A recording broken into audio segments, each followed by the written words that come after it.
नमस्कार दोस्तों, आज के इस वीडियो में हम पढ़ेंगे सामाजिक, आर्थिक एवं सांस्कृतिक अधिकारों के बारे में। दोस्तों, हमने जब पिछला वीडियो पढ़ा था तो उसमें हमने जाना था कि मानव अधिकार को दो भागों में बांटा जा सकता है। एक नागरिक एवं राजनीतिक अधिकार के आधार पर और दूसरा सामाजिक, आर्थिक एवं सांस्कृतिक अधिकारों के आधार पर। तो बेसिकली आज के इस वीडियो में हम पढ़ेंगे कि सामाजिक, आर्थिक एवं सांस्कृतिक अधिकारों के आधार पर इनकी अर्थ क्या है, परिभाषा, साथ ही साथ उद्देश्य की बात करेंगे कि इन अधिकारों के उद्देश्य क्या हैं, किन उद्देश्य की पूर्ति के लिए इन अधिकारों का निर्माण किया गया है या इन अधिकारों को मनुष्यों को प्रदान किया गया है। साथ ही साथ हम ये भी बात करेंगे कि इन अधिकारों की प्रकृति क्या है, नेचर क्या है इन अधिकारों का। उसके बाद हम बात करेंगे कि राजनीतिक एवं नागरिक अधिकार तथा सामाजिक, आर्थिक एवं सांस्कृतिक अधिकारों में समानता क्या है। साथ ही साथ हम ये भी जानने की कोशिश करेंगे कि कौन से प्रमुख अधिकार इन अधिकारों की श्रेणी के अंतर्गत रखे जा सकते हैं। दोस्तों, और हम ये भी जानने की कोशिश करेंगे कि क्या स्रोत हैं इन अधिकारों के राष्ट्रीय स्तर पर और अंतर्राष्ट्रीय स्तर पर। राष्ट्रीय स्तर पर कौन कौन सी विधियों में इन अधिकारों का उल्लेख किया गया है तथा अंतर्राष्ट्रीय स्तर पर भी क्या कौन कौन से इंस्ट्रूमेंट हैं या कौन सी अभिसमय या प्रोटोकॉल हैं जिनमें इन अधिकारों का उल्लेख मिलता है। तो आइए दोस्तों, हम सबसे पहले जानते हैं कि परिभाषा के बारे में। तो सामाजिक, आर्थिक एवं सांस्कृतिक अधिकार ऐसे अधिकार होते हैं जो कि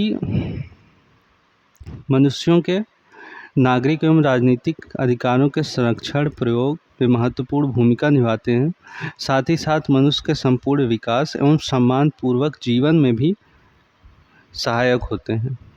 तो ऐसे सारे अधिकार जो मनुष्यों को इन अधिकारों को प्रदान करते हैं वो सामाजिक, आर्थिक एवं सांस्कृतिक अधिकारों की श्रेणी के अंतर्गत आते हैं। अब आइए दोस्तों, हम जानते हैं उद्देश्य के बारे में। इन अधिकारों के उद्देश्य क्या हैं।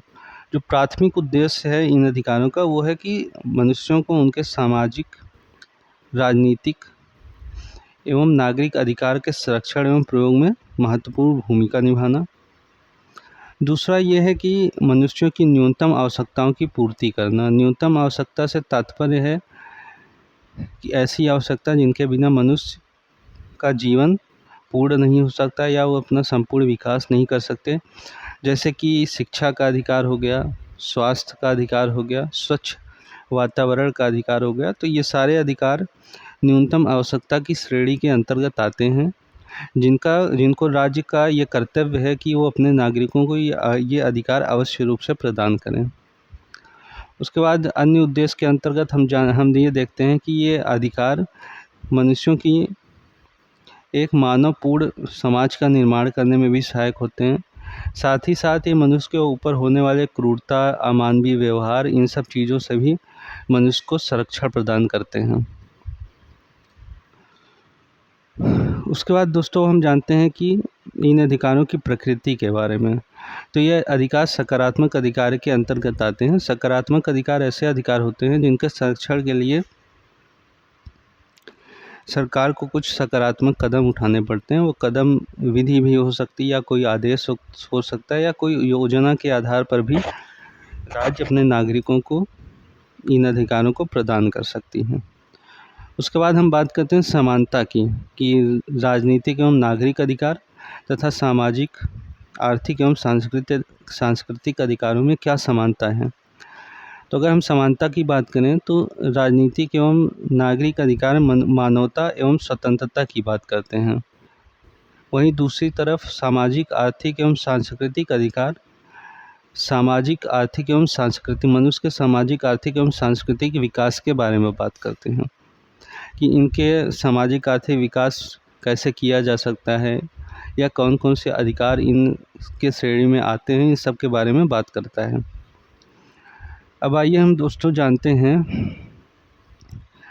कि प्रमुख अधिकार जो इन अधिकारों के अंतर्गत रखे जा सकते हैं, जिसमें से जो सर्वप्रथम है वो है आर्थिक स्वतंत्रता का अधिकार। आर्थिक स्वतंत्रता का अधिकार से तात्पर्य है कि राज्य द्वारा मनुष्य को इतनी स्वतंत्रता दिया जाना चाहिए कि वो अपनी संपत्ति का उपयोग एवं व्यय के बारे में स्वनिर्णय कर सकें, खुद से निर्णय कर सकें कि वो अपनी संपत्ति का व्यय कहाँ करेंगे या उसका उपयोग कैसे करेंगे। अगर राज्य द्वारा मनुष्य को ये न्यूनतम स्वतंत्रता प्रदान की जाती है तो मनुष्य इसके साथ साथ ही अपने कई सारे अधिकारों का भी संरक्षण कर सकता है, चाहे वो राजनीतिक अधिकार हो या नागरिक अधिकार हो। और उसके बाद जो दूसरा महत्वपूर्ण अधिकार आता है वो है कार्य करने का अधिकार। कार्य करने का अधिकार का मतलब है कि राज्य द्वारा मनुष्यों को ये अधिकार दिया जाना चाहिए कि वो अपने योग्यता के अनुसार कार्य प्राप्त कर सकें तथा राज्य उनके किसी भी रंग, भेद, जाति, जन्म स्थान के आधार पर कोई भेदभाव न करे। अगर मनुष्य की योग्यता है तो उनको समान अवसर दिया जाना चाहिए कार्य प्राप्त करने का। तीसरा अधिकार है जो वो है अनुकूल वातावरण। कर्मचारियों को अनुकूल वातावरण दिया जाए।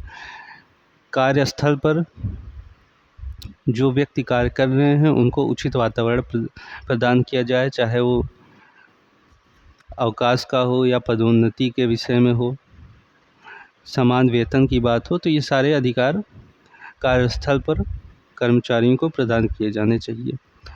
चौथा अधिकार आता है संघ बनाने का अधिकार। संघ बनाने का अधिकार श्रमिकों को भी और कर्मचारियों को भी या अन्य कोई संगठन अपने अधिकार का संरक्षण करना चाहते हैं उनको संघ बनाने का अधिकार प्रदान किया जाना चाहिए। और अधिकार इसके अंतर्गत आते हैं जैसे कि जीवन स्तर ऊंचा रखने के लिए या पोषण स्तर बनाए रखने के लिए राज्य का कर्तव्य है वो अपने नागरिकों को उचित भोजन की व्यवस्था कराएं। उसके साथ साथ अन्य कई सारे अधिकार सामाजिक, आर्थिक एवं सांस्कृतिक अधिकार की श्रेणी के अंतर्गत आते हैं। साथ ही साथ सांस्कृतिक स्वतंत्रता का भी अधिकार इसी श्रेणी के अंतर्गत आता है, जिसमें मनुष्य को अपने संस्कृति का विकास, प्रचार एवं पालन करने का अधिकार प्राप्त है। तो ये सारे अधिकार इन अधिकारों की श्रेणी के अंतर्गत आते हैं। अब आइए हम दोस्तों बात करते हैं कि इन अधिकारों के स्रोत क्या हैं, कौन कौन से विधि में इन अधिकारों का उल्लेख मिलता है। तो सबसे पहले हम बात करते हैं अंतर्राष्ट्रीय स्तर पर। अगर हम अंतर्राष्ट्रीय स्तर पर बात करें तो अंतर्राष्ट्रीय स्तर पर जो सबसे प्रमुख इंस्ट्रूमेंट है वो है मानव अधिकार घोषणा पत्र 1948, जो कि संयुक्त राष्ट्र संघ द्वारा 1948 में पारित किया गया, स्वीकार किया गया। इस पत्र में कुल 30 अधिकार हैं, जिसमें से अनुच्छेद 22 से लेकर 28 तक सामाजिक, आर्थिक एवं सांस्कृतिक अधिकारों के उल्लेख के बारे में बात करते हैं और उनके संरक्षण के बारे में बात करते हैं। इसी के साथ ही और कई सारे प्रोटोकॉल और अभिसमय अंतर्राष्ट्रीय संगठन द्वारा या संयुक्त राष्ट्र संघ द्वारा स्वीकार किए गए हैं, चाहे वो कुपोषण से हो संबंधित, भूखमरी से संबंधित हो, जो कि 1974 में स्वीकार किया गया। उसके साथ कई सारे अधिकार पर्यावरण से भी संबंधित हैं, जो कि संयुक्त राष्ट्र संघ द्वारा 1972 में एडॉप्ट किया गया, जिसको हम बोलते हैं मानवीय पर्यावरण की घोषणा।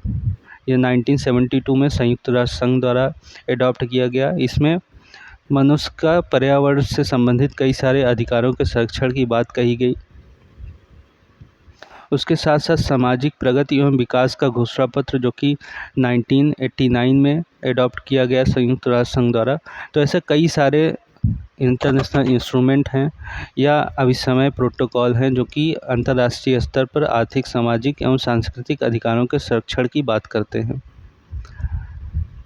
इसके बाद अगर हम राष्ट्रीय स्तर पर बात करें तो दोस्तों राष्ट्रीय स्तर पर जो सबसे महत्वपूर्ण दस्तावेज हमारे पास सामने आता है वो है भारतीय संविधान। भारतीय संविधान का भाग 4 जो कि बात करता है राज्य के नीति निर्देशक तत्वों के बारे में।